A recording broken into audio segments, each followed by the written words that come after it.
कभी 84 लाख योनियों में नहीं जा सकता। हमारी प्रार्थना मान लीजिए 24 घंटे होते हैं, आप एक घड़ी 24 मिनट हमें प्रभु को दे।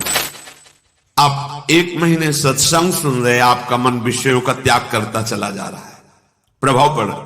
ये विश्वसनीय नहीं है, बात समझ लेना। जहां कुसंग हुआ तहां ऐसे करेगा हाथी का स्नान जैसा। अरे एक बार गिरे गया, वो वहीं ले जाएगा। पूरे जीवन सतमार्ग का सावधानी पूर्वक अनुसरण, तब जाके द्वंद्वातीत स्थिति आती है, माया पर विजय प्राप्त करता है। ये जो क्षोभ होता है, किसी भी कोई बोल दिया, कटु बोल दिया, निंदा कर दी, उपहास कर दिया, हृदय में दुख पहुंचा, ये साधना की बहुत बड़ी कमजोर स्थिति है। एक बार एक महापुरुष गंगा के उनके पास, तो उन्होंने कहा कि भेष रंगा के, सीधे साधे गांव की भाषा, भेष रंगा के व्यवस्था की चक्कर में अगर पड़ेगा साधु, बुजुर्ग महापुरुष थे, तो फिर साधुता ही क्या हुई। जब हमारा कोई अपमान करे, कोई गाली दे, कोई निंदा करे, हमारे हृदय में उसका फर्क ना पड़े।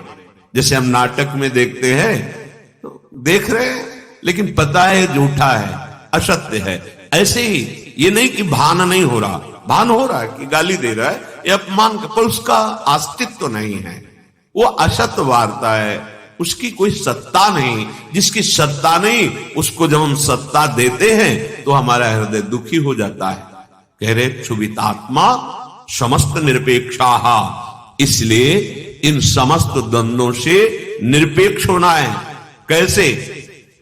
बोले इसी मृत्यु लोक में बहुत सुंदर करुणा करके प्रभु ने उपाय रखा है। क्या? वृंदावन भूमि, वृंदावन भूमि में आओ, दर्शन करो। यहां बहुत सामर्थ्य है हृदय के परिवर्तन करने की, अलौकिक दिव्यता है। राधा नागर माराधे कदा मुदिता, किशोरी और किशोर जी की आराधना में तुम ऐसे आनंद को प्राप्त होगे कि ये कोई भी मान अपमान, दुख सुख, जन्म मृत्यु, ये तुम्हें व्यापेंगे नहीं। आओ वृंदावन का आश्रय लो, वृंदावन के रसिकों का संग करो, तो राधा नागर की आराधना बनने लगेगी। कैसे? शरीरम श्री वृंदावन भुवि सदा स्थापय, मनः सदा पार्श्वे वृंदावन रसिकयोर न्यस्य भजने, वचस्तत् केलीना मनोरथ गाने रमयत, कथा पीयूषादौ श्रवण युगलम प्रीति विकलम। शरीर को सदा सत्संग में रखो। अगर हमारा शरीर सत्संग में रहेगा तो मन प्रेम रस में भीनने के लायक बन जाएगा। तन ही राख सत्संग में मन ही प्रेम रस भेयो, सुख चाहत हरिवंश हित, तो कृष्ण कल्प तरु सेयो। प्रायः सिद्धांत को थोड़ा ऐसे घुमा के कहा जाता है कि तन को संसार में मत रखो, तन के द्वारा नाना प्रकार के कर्म करो, और मन रखो प्रभु में। ये सिद्ध पुरुष का लक्षण है, साधक का नहीं, ये सिद्ध पुरुष का लक्षण। जिसका मन भगवदाकार है तो विषय प्रपंच संसार के कार्य करता हुआ भी वो जीव जल में कमल का फूल रहे, निरपेक्ष रहता है। पर साधक नवीन मार्ग का पथिक, सत्संग की आवश्यकता है। सत्संग, सत्संग क्या है? नाम सत, रूप सत, धाम सत, लीला सत, उनके प्रेमी जनों के वचन सत, इस पे हैं आप, तो सत्संग में हैं आप।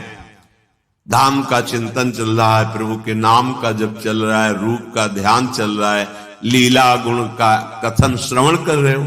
कथा पीयूषादौ श्रवण युगलम, अपने दोनों कानों से युगल चंद श्यामा श्याम की कथा, गुण लीला चरित्र, इनका हम पान कर रहे हैं। ये देह वृंदावन रज से युक्त है, वृंदावन का आश्रय है, तो स्थापय मना सदा पार्श्वे, हमारा मन सदैव प्रियालाल के पार्श्व में समीप में विराजमान रहेगा। मन ही प्रेम रस भयो। देखो, साधक की ऐसी स्थिति नहीं होती कि वो विषय सानिध्य में मन को प्रभु में रख सके। ये विषय का स्वभाव होता प्रमथनशील, व्याकुल करके, उन्माद पैदा करके मन और इंद्रियों को अधीन करता है। विषय पहले, फिर जब मन ही अधीन हुआ तभी तो क्रिया में उतरा। लेकिन सिद्ध पुरुष की ऐसी स्थिति नहीं होती।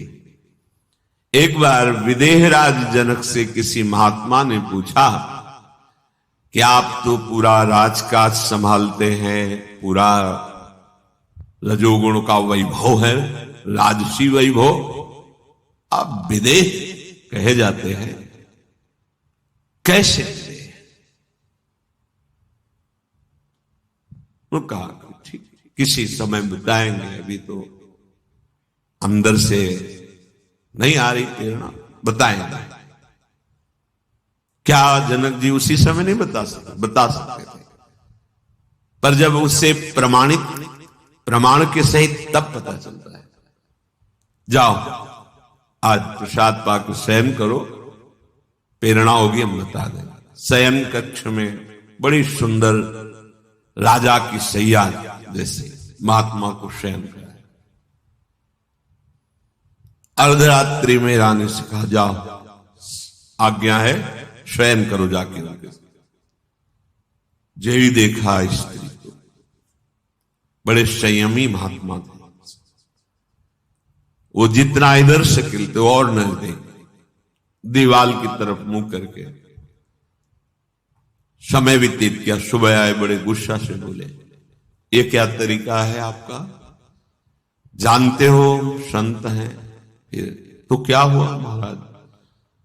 शायद वो आपकी पत्नी ही थी, सैया में जाके लेट गई। फिर क्या हुआ? फिर हम शकीलते गए। फिर क्या हुआ? जब दीवाल मिली तो उधर मुंह करके पड़े रहे। फिर कोई आपको परेशानी नहीं हुई? बोले हमने पीछे फिर देखा ही नहीं, दीवाल की। तो तुमने उस शरीर को दीवाल क्यों नहीं मान लिया? उस शरीर को स्त्री शरीर मान करके भय करते रहे, और दीवाल में आप संतोष कर लिए। अगर उसे ही एक दीवाल समझ लेते और आप यथावत अपनी शांति बनाए रखते। बोले ऐसा कैसे हो सकता है? बोले ऐसा हो सकता है जब एकाकार ब्रह्म स्थिति होती है। एक दिन वो आए तो देखा संतों के लिए वहां कोई रोक टोक नहीं थी। जनक जी अपने निज महल में शयन कर रहे थे, उन्मनी अवस्था थी। एक हाथ स्त्री के वक्षा स्थल पर और एक पैर हिलक गया था, तो नीचे सर्दी का समय था, अंगीठी उसके ताप में वो जल रहा था। दौड़ के गए, चरण हटाया। महाराज वास्तविक उनको होश नहीं था। ना स्त्री के वक्षा स्थल के स्पर्श का सुख था और ना अग्नि के ताप का भान था।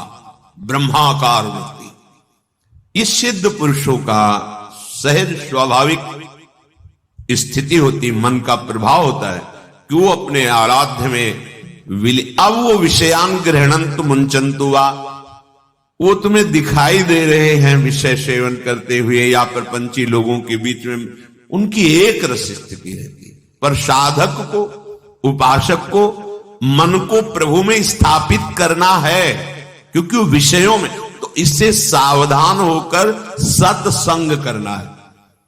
केवल वार्ता ही सत्संग नहीं कहलाती, इसका मनन करके आचरण में उतारना।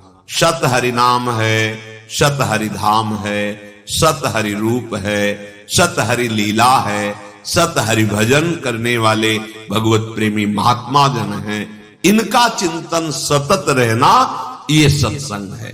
तो सतत तभी रह सकता है जब तन ही राख सत्संग में, तन को अधिक से अधिक सत्संग में रखा जाए।